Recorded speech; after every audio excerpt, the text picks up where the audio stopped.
दोस्तों, हम आपका स्वागत करते हैं अपने चैनल शुद्ध वचन में। दोस्तों, आज के वीडियो में हम जानेंगे कि मृत्यु के बाद आत्मा पुनर्जन्म कैसे लेती है। दोस्तों, मनुष्य के लिए जीवन मरण एक रहस्यमय यात्रा है। ये किसी को भी पता नहीं होता कि शिशु का जन्म कब होगा या फिर किसी व्यक्ति की मृत्यु कब होगी, लेकिन सबके मन में ये सवाल जरूर रहता है कि आखिर मृत्यु से पूर्वजन्म तक की यात्रा कैसी होती है। तो मित्रों, इस वीडियो में हम आपको इसी बारे में विस्तार से बताएंगे, जिसका वर्णन हिंदू धर्म के पवित्र पुराणों में से एक गरुड़ पुराण में किया गया है। तो दोस्तों, अगर आपको पसंद आए तो वीडियो को लाइक जरूर कर देना, और अगर आपने अभी तक चैनल को सब्सक्राइब नहीं किया है तो चैनल को सब्सक्राइब कर लेना, जिससे हम आप लोगों के लिए ऐसे ही बेहतरीन वीडियो लाते रहे। मित्रों, उपनिषदों के अनुसार एक संग्रह के अगर कई भाग कर दिए जाए तो उससे भी कम समय में आत्मा एक शरीर को छोड़कर दूसरे शरीर में प्रवेश कर जाती है, और ये सबसे कम समय अवधि है। वही सबसे ज्यादा समय अवधि 30 सेकंड की मानी गई है, लेकिन पुराणों के अनुसार ये समय लंबा भी हो सकता है, 3 दिन, 13 दिन, सवा माह या फिर सवा साल। वहीं अगर कोई आदमी नया शरीर धारण नहीं कर पाती, वो मुक्ति के लिए इस पृथ्वी पर ही भटकती रहती है, स्वर्ग लोक, पितृलोक या अधोलोक में अपना समय व्यतीत करती है। जीवात्मा का पुनर्जन्म। मित्रों, अब सूक्ष्म शरीर को धारण किए हुए इस जीवात्मा का स्थूल शरीर के साथ बार बार नाता टूटना या फिर बनना ही पुनर्जन्म कहलाता है।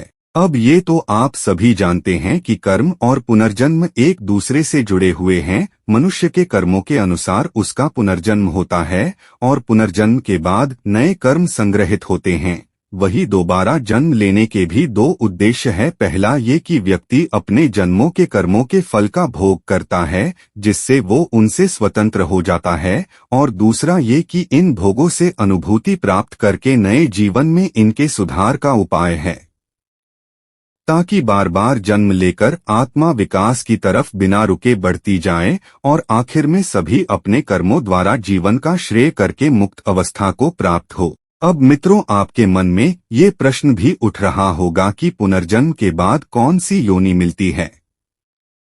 पुनर्जन्म के बाद कौन सी योनि मिलती है? तो योनि में बात करें जातियों की, तो जातियां 4 प्रकार की होती है: वनस्पति जाति, पशु जाति, पक्षी जाति और मनुष्य जाति। कर्मों के अनुसार आत्मा जिस शरीर को प्राप्त होती है वही उसकी जाति कहलाती है। अगर कुछ अच्छे कर्म किए हो तो कम से कम मनुष्य से नीचे की जाति नहीं मिलती। अब मित्रों, यह भी जानते हैं कि किन कारणों के चलते एक आत्मा का पुनर्जन्म होता है। सबसे पहले तो ईश्वर किसी महत्वपूर्ण कार्य के महात्माओं और दिव्य पुरुषों की आत्माओं के पुनर्जन्म लेने की आज्ञा देती है। अब पुण्य कर्मों के प्रभाव से मनुष्य की आत्मा स्वर्ग में सुख तो भोगती है, लेकिन जब तक पुण्य कार्यों का असर रहता है तभी तक वो आत्मा देवीय सुख प्राप्त करते हैं, और जब इन सब कर्मों का प्रभाव खत्म हो जाता है तब उसे दोबारा जन्म लेना पड़ता है। और तो और कर्म, अगर कोई मनुष्य अत्यधिक पुण्य कर्म करता है तब उसे उन पुण्य कर्मों का फल भोगने के लिए उन्हें मृत्यु लोक में आना पड़ता है।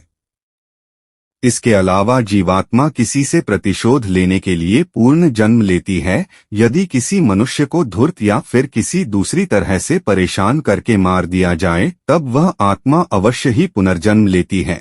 इसके अलावा अकाल मृत्यु होने पर या फिर अपूर्व साधना को पूरा करने के लिए आत्मा पुनर्जन्म लेती है। तो मित्रों, चलिए अब जानते हैं कि आखिर मृत्यु के बाद आत्मा जाती कहाँ है।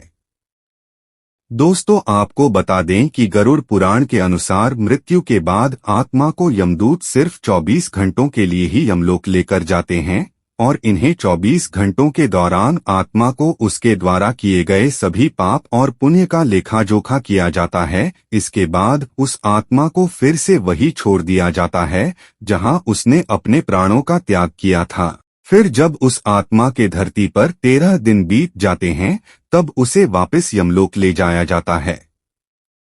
दोस्तों, बता दें कि मृत्यु के बाद जीवात्मा को यमलोक के मार्ग कई तरह के बाधाओं का सामना करना पड़ता है, और इन्हीं बाधाओं में से एक यमलोक के मार्ग में पड़ने वाली वैतरणी नदी है। मित्रों, ऐसा माना जाता है कि पुण्य आत्मा तो इस नदी को बड़ी ही आसानी से पार कर लेती है, लेकिन पापी आत्मा नदी में बुरी तरह प्रताड़ित की जाती है। गरुड़ पुराण में लिखा है कि पक्षीराज गरुड़ श्रीहरि से पूछते हैं, हे प्रभु, मृत्युलोक और यमलोक के जो वैतरणी नदी से उस जीवात्मा का क्या संबंध है और इसे नदी में कैसे सजाएं मिलती है। वैतरणी नदी का वर्णन। इसके जवाब में भगवान श्री हरि कहते हैं कि जो भी पापी आत्मा इस नदी में प्रवेश करती है वो रक्त रूपी जल पात्र में घी की तरह घोली जाती है। इस नदी का रक्त रूपी जल कीटाणुओं और वज्र के समान सिंह वाले जीवों से भरा होता है। साथ ही यह नदी घड़ियाल, मगरमच्छ और इसके जैसे अनेक हिंसक और मांस खाने वाले जंजरों से भरी होती है। नदी में जैसे ही कोई पापी आत्मा प्रवेश करती है तो वो 12 सूर्य की गर्मी के बराबर तपने लगती है। इस महताप में पापी चिल्लाते हुए गरुड़ विलाप करने लगता है और जब ताप उससे बर्दाश्त नहीं होता तब वो दुरात्मा उस भयंकर रक्त रूपी जल में डुबकी लगाने लगती है। मित्रों, जिन लोगों ने अपने जीवन में पाप किए होते हैं उन्हें नर्क भेजा जाता है। वही जो अच्छे कर्म करता है उन्हें स्वर्ग की प्राप्ति होती है। जहां बुरे कर्म करने वालों को नर्क में दंडित किया जाता है, वहीं अच्छे कर्म करने वालों को स्वर्ग में सभी तरह की सुख सुविधाओं के साथ रखा जाता है। वही 13 दिन बीत जाने के बाद जब आत्मा को वापस यमलोक ले जाया जाता है तब उसके कर्मों के हिसाब से उसे 4 लोकों में से किसी एक लोक में भेजा जाता है, जिनमें से पहला है ब्रह्मलोक, दूसरा है देवलोक, तीसरा पितृलोक और चौथा है नरकलोक। सबसे पहले बात करें ब्रह्मलोक की तो इसमें वो पुण्य आत्माएं पहुंचती है जिन्होंने योग और तप करके मोक्ष प्राप्त कर लिया हो। वही देवलोक में वो आत्माएं पहुंचती है जिन्हें कुछ समय यहाँ रहने के बाद फिर से मनुष्य योनि में जन्म लेना होता है। पितृलोक की बात करें तो यहाँ सिर्फ वही आत्माएं पहुंचती है जो अपने पितरों के साथ समय बिताकर फिर से मानव जीवन में जन्म लेने वाला है। इसके अलावा नर्क लोक सिर्फ पापी या फिर बुरी आत्मा ही पहुंचती है। मित्रों, ये सभी आत्माएं यहाँ कुछ समय रहने के बाद अपने अपने कर्मों के हिसाब से अलग अलग योनि में जन्म लेती है। ज्ञानी से ज्ञानी, आस्तिक से आस्तिक और नास्तिक से नास्तिक व्यक्ति को इस नर्क का सामना करना पड़ता है, क्योंकि ज्ञान और विचार से ये तय नहीं होता कि आप कैसे हैं और कैसे कर्म करते हैं।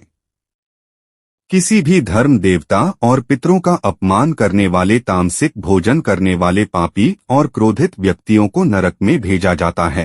अब कोई भी पापी इंसान उससे पहले धरती पर तो नर्क झेलना ही पड़ता है, लेकिन फिर मरने के बाद उसे अपने पापों के अनुसार यमलोक में अलग अलग जगह कुछ समय बिताना पड़ता है। इसीलिए तो कहते हैं कि किसी का बुरा नहीं करना चाहिए। तो मित्रों, आज हमने जाना कि मृत्यु के बाद आत्मा कहाँ जाती है।